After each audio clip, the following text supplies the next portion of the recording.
cette nouvelle capsule. Aujourd'hui, nous allons parler du rôle contemporain de l'infirmière, rôle important dans nos services de soins. Et pour en parler, j'ai demandé à Lise Laberge, qui est infirmière à l'Institut universitaire en santé mentale de Québec. Bonjour Lise. Bonjour, bonjour. Ça va bien? Alors Lise, certains des plus vieux d'entre nous ont en tête Miss Ratched dans Vol au-dessus d'un nid de coucou.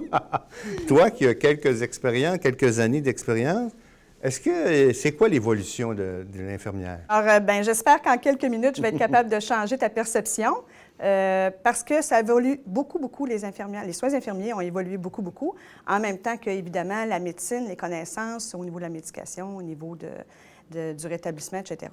Alors oui, l'infirmière a changé beaucoup depuis ces années-là.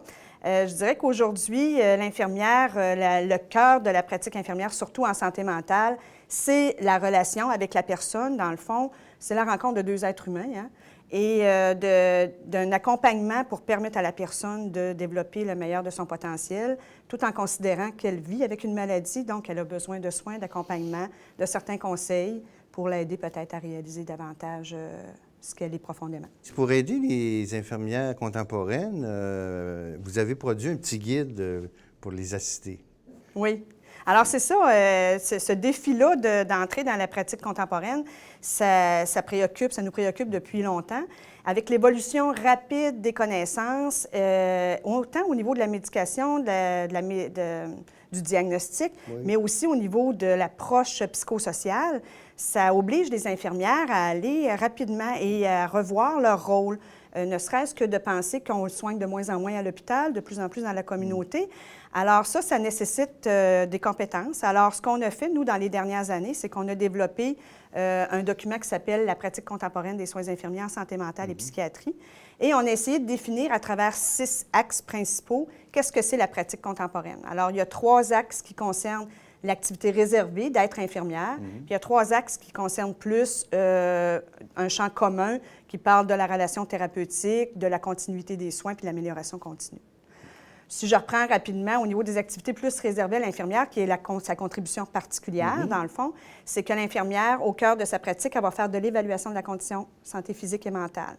Ça, c'est vraiment un rôle de partenariat très près du médecin, qui permet à l'infirmière vraiment de documenter dans le quotidien, parce que l'infirmière, sa particularité aussi, c'est qu'elle est près, 24 heures, absolument, elle est présente. Oui. Et donc, elle recueille des informations, elle les traduit aussi un peu pour permettre, entre autres, aux médecins de poser un bon diagnostic, de poser le bon traitement aussi. Il y a aussi le suivi infirmier des cas complexes. Alors, tout ce qui est lorsqu'une personne prend des médicaments, peut présenter des problèmes au niveau santé physique, au niveau santé mentale. Alors, tous ces éléments de suivi-là et de surveillance qui est fait en collaboration avec une équipe de soins, parce que souvent, l'infirmière va travailler avec des infirmières auxiliaires, des préposés, et aussi en collaboration interprofessionnelle. Alors, elle est souvent un peu le pivot pour faire intervenir un petit peu tout le monde à travers l'épisode de soins. C'est intéressant. On voit que ça a beaucoup changé. Oui. Et aussi, est-ce que tu pourrais nous donner des exemples d'innovations qui ont été faites ici même à l'Institut? On a essayé de sélectionner quelques innovations qui mettent en évidence la contribution un peu spécifique de l'infirmière. Entre autres, tu as collaboré avec nous. Oui. On a développé dernièrement un programme d'auto-administration de la médication à l'hôpital. Ça, c'est génial. Oui. Alors, historiquement, on voit que le patient, quand une personne est à l'hôpital, on lui remet ses médicaments. Mais c'est le défi pour la personne qui est atteinte de maladie mentale, c'est souvent de se convaincre de continuer à prendre ses médicaments et aussi de développer comme une rigueur par rapport à la prise de sa médication.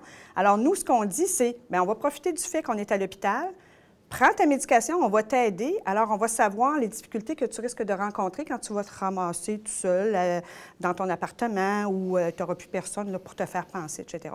Alors, ça, c'est quand même une innovation parce que c'est vraiment à l'envers de ce qu'on est habitué de voir habituellement. Une autre innovation sur laquelle on est en train de travailler, c'est entre autres pour une injection, parce que, entre autres, en santé physique, mais en santé mentale aussi, la médication, c'est souvent, on peut la donner au niveau intramusculaire. Donc, ça veut dire une injection souvent au niveau de la fesse. Et c'est douloureux et c'est pas agréable. Alors, on est en train de développer une nouvelle pratique qui est plus de piquer, de donner l'intramusculaire dans un site qu'on appelle le ventro-fessier. C'est où ça? Alors, c'est ça. Habituellement, on pique en arrière, dans la Ouais, fesse, oui, oui, vraiment. oui. Maintenant, on va piquer un peu plus sur le côté. Ah, C'est OK. un muscle OK. qui s'appelle le ventro-fessier, plus proche du D'accord. ventre. Et en donnant l'injection dans ce muscle-là, c'est généralement beaucoup moins douloureux. OK. C'est beaucoup moins de complications. Souvent, les gens vont faire des nodules ou des indurations.